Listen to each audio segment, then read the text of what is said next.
In today's video, is competing a good idea for your fitness brand?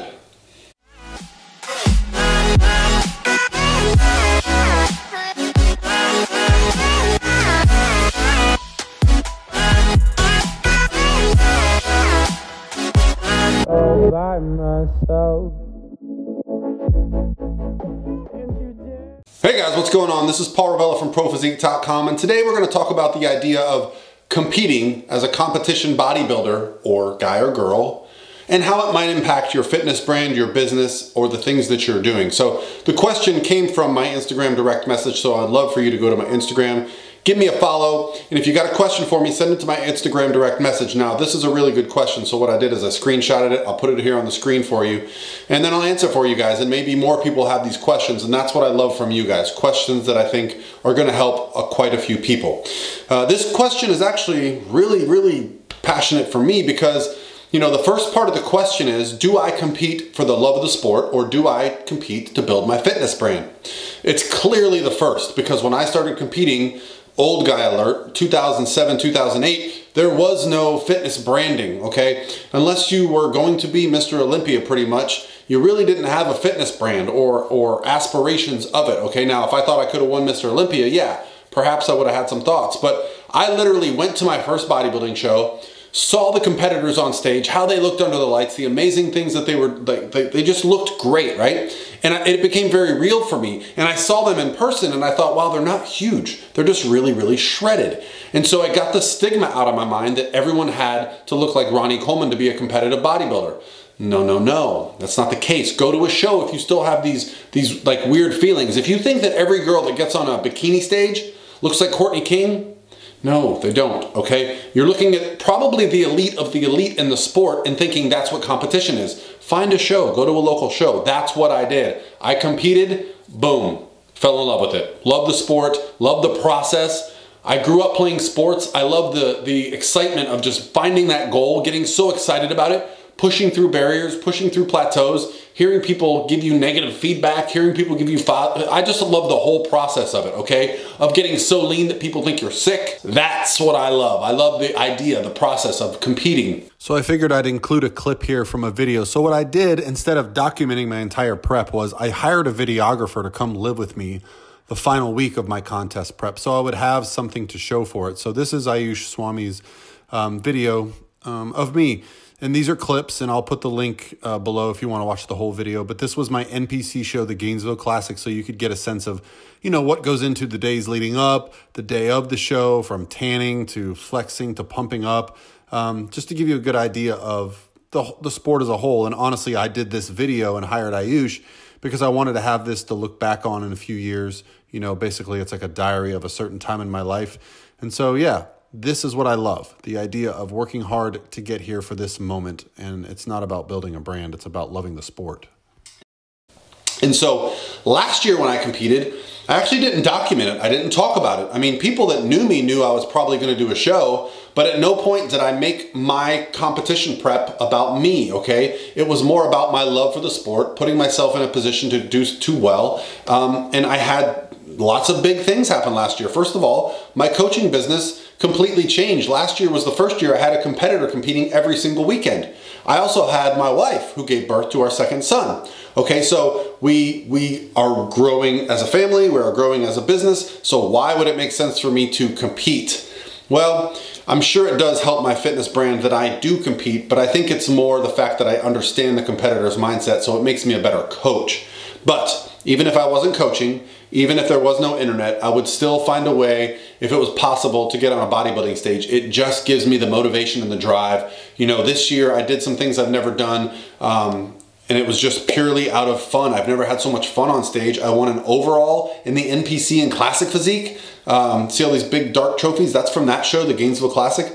I also took second in the world in Pro Natural Men's Physique. That's that green medal there. So like some really good things happened, but outside of that, I didn't document it. I didn't make the prep about me. I really wanted to keep the focus on my clients. My clients are my pride and joy. They put so much hard work and so much heart and soul and effort into getting on stage that I don't want anything I do to take away from them, okay? So I didn't document contest prep. I didn't really talk about myself too much. I just said, hey, I did a show. that was the end of it. I got some professional pictures taken. That was one of my big motivations. Now, as I've grown as a coach and as a fitness brand, if you want to call it that, you know, when someone says, hey, would you be willing to come to a seminar, and I have to send them a locker room picture from 2010, it's kind of embarrassing. So what I did this year was I had multiple professional photo shoots, and I now have some materials to give people, and that allowed me to have my first ever magazine cover, which maybe I'll post it up here, but it's on my Instagram if I don't. But you see, like, the opportunities from competing, you can't really see where they're going to come from, but I wouldn't suggest doing it just to get a following and then shitting on it, because I've seen that as a trend lately too, and it just makes people look foolish, okay? Competition is what it is, and if you gain a following through that process and then afterwards realize you didn't like it, just let it be. Don't talk bad about my sport, all right, people? So let's talk about the other thing. She also asked how I can make sure that contest prep does not interfere with my business. And for those that aren't aware, right now where we're standing is my office. Right there is my gym. I have a cardio equipment in there. I have weights in there, okay? I get my meals from Icon Meals. So meal prep is not an issue for me. I prep most of my meals, but you know, Todd at Icon hooks me up. If you want some Icon meals, you can use Paul10, get 10% off your order. But the point is that I simplified contest prep, okay? I took my time. I started in January. I didn't compete until August and October. So because of that, you know, the week that my son was born, well, I didn't worry about the gym or my diet. I just kind of stayed worried about my wife and my family during that time, right? When I go to my competitions with my clients, you know, when I'm at USA's, I'm not backstage focusing on, I got to get my cardio in. So I gave myself time off from prep, if you want to look at it that way. So there was times where I was at home and I was able to push really hard. And there was times when I was in New Jersey and it was very difficult because I was on my feet for 14 hours and I had a bunch of clients competing and I can't focus on me. Now, in the past, I might have got frustrated, but instead what I did was I just enjoyed it. I enjoyed the process. I did not give myself a hard date. I allowed contest prep to unfold. When I got close to contest shape, that's when I targeted a show. I didn't actually choose my first show until probably June or July, and I competed in August because I wanted to make sure I was pretty close, and then I had time to push and really get into contest shape.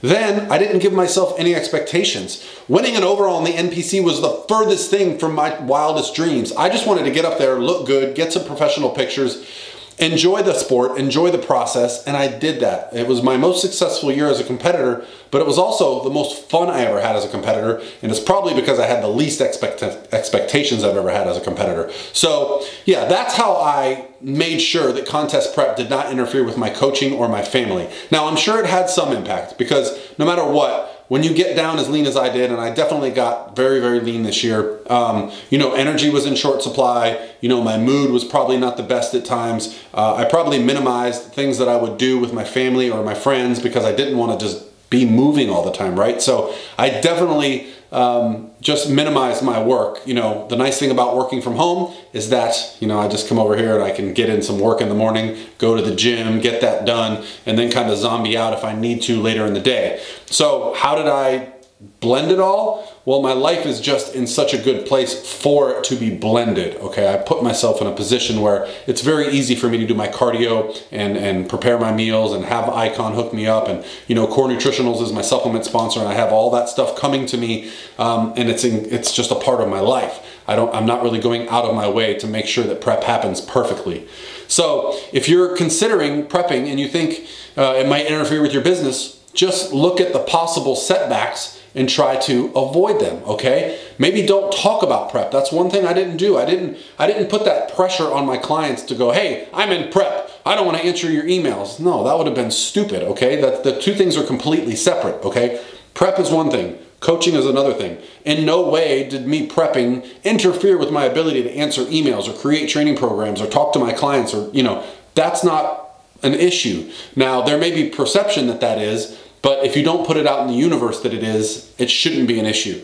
All right, guys, that's going to be it for me today. I hope you're having an awesome day, and I'll talk to you tomorrow.